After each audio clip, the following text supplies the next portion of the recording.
ایک چھوٹے سے گاؤں کے لوگ سیدھے سادے اور شریف تھے۔ ان کی نیکی اور مہمان نوازی دور دور تک مشہور تھی۔ اسی گاؤں میں ایک عقلمند شخص بھی رہتا تھا۔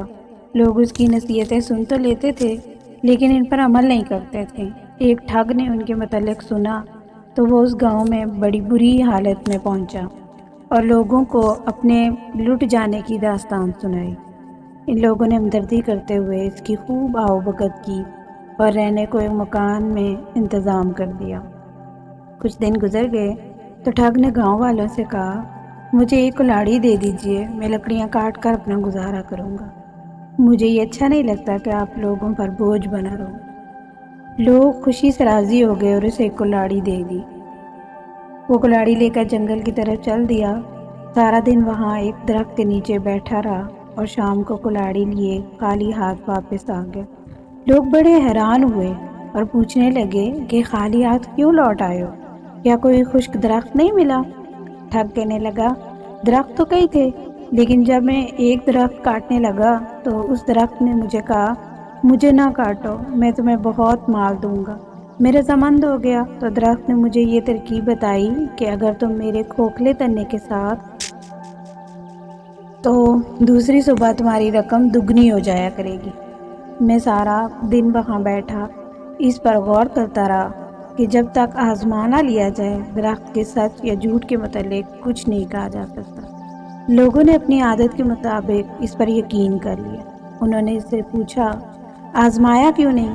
ٹھگ کہنے لگا، یہ تو آپ سب جانتے ہیں کہ میں ایک لوٹا ہوا مسافر ہوں، بھلا میرے پاس رقم کہاں؟ آپ لوگ چونکہ میرے محسن ہیں اس لیے میں آپ کو یہ ترکیب بتا رہا ہوں تاکہ آپ کے لوگوں کا احسان اتار سکوں۔ لوگوں نے اس کے خلوص کی تعریف کی اور اس ترکیب کو آزمانے کا فیصلہ کیا۔ گاؤں کے ایک عقلمند آدمی نے گاؤں والوں کو سمجھایا لیکن وہ نہ مانے تو لوگوں کو ان کی حالت پر چھوڑ دیا۔ لوگوں نے مل کر کچھ رقم جمع کی اور بتائے ہوئے درخت کے تنے کے ساتھ رکھ دی۔ رات کو وہی مسافر وہاں گیا اور رقم گن کر اپنے پاس سے اتنی ہی رقم اور رکھ دی۔ دوسری صبح جب لوگ وہاں گئے تو سچ مچ رقم دگنی تھی۔ وہ یہ دیکھ کر بہت خوش ہوئے اور مسافر کے کہنے پر انہوں نے وہ ساری رقم وہیں رہنے دی تاکہ رقم اس بار پھر دگنی ہو جائے۔ ادھر عقلمند آدمی بہت حیران تھا اور سوچ رہا تھا کہ یہ کیسے ہو سکتا ہے۔ بہت غور و فکر کے بعد وہ سمجھ گیا کہ یہ مسافر کوئی ٹھگ ہے۔ اس خیال کے آتے ہی وہ شام کو اس درخت کے قریب جھاڑیوں میں چھپ گیا۔ جب اندھیرا چھانے لگا تو وہ وہی ٹھگ جو مسافر کے روپ میں تھا چھپتا چھپتا آیا اور رقم کے برابر اتنی رقم اور رکھ دی۔ عقلمند آدمی یہ دیکھ کر دل ہی دل میں خوب ہنسا۔ ٹھگ کی واپسی کے بعد وہ بھی تیز تیز قدموں سے گھر آیا۔ دوسری صبح لوگوں نے پھر وہی کیا اور ان کی رقم دگنی ہو گئی۔ اب تو انہیں یقین ہو گیا کہ یہ آدمی سچ کہہ رہا ہے اور یہ درخت ایک کراماتی درخت ہے۔ ٹھگ نے ان سے کہا، اگر آپ لوگ یہاں بہت سی دولت رکھ دیں تو دنیا کے بہت امیر انسان بن جائیں گے۔ لوگ لالچ میں آ گئے اور شام تک پورے گاؤں کی دولت وہاں ڈھیر ہو گئی، لیکن عقلمند شخص نے اس مرتبہ اپنی رقم شامل نہ کی اور کچھ سوچنے لگا۔ شام کے سائے ڈلتے ہی عقلمند آدمی وہاں پہنچ گیا اور جلدی جلدی ساری رقم بوریوں میں بھر کر ایک نالے کے پاس چھپا دی اور ایک چادر میں چھوٹے چھوٹے پتھر بھر کر گھڑی بنائی اور اس جگہ رکھ دی۔ رات کو ٹھگ خوشی خوشی آیا۔ وہ سمجھ گیا کہ آج لوگوں نے اپنی ساری رقم چادروں میں باندھ دی ہے۔ اس نے وہ گٹھڑی اٹھائی اور وہاں سے چل دیا۔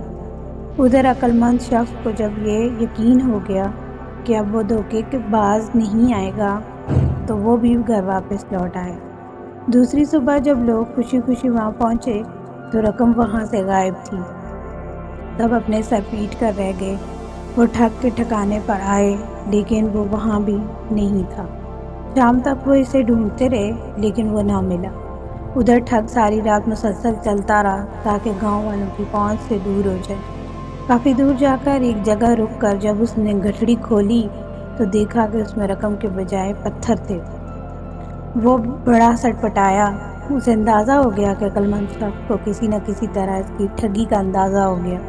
اور اس نے موقع سے فائدہ اٹھا لیا، مگر اب وہ واپس جاتا تو وہ لوگ اس کی بات پر یقین کرنے کے بجائے خوب مرمت کرتے اس کی، لہٰذا اس نے بھاگ جانے میں ہی عافیت سمجھی۔ ادھر گاؤں میں جب لوگ کافی پریشان ہو چکے تو عقلمند آدمی نے انہیں سارا واقعہ بتایا اور ان کی وہ رقمیں بھی انہیں واپس کر دی جو دگنی ہو گئی تھی۔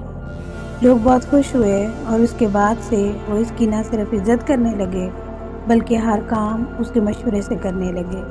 ٹھگ جو اس گاؤں کے لوگوں کو لوٹنے آیا تھا خود لٹ گیا۔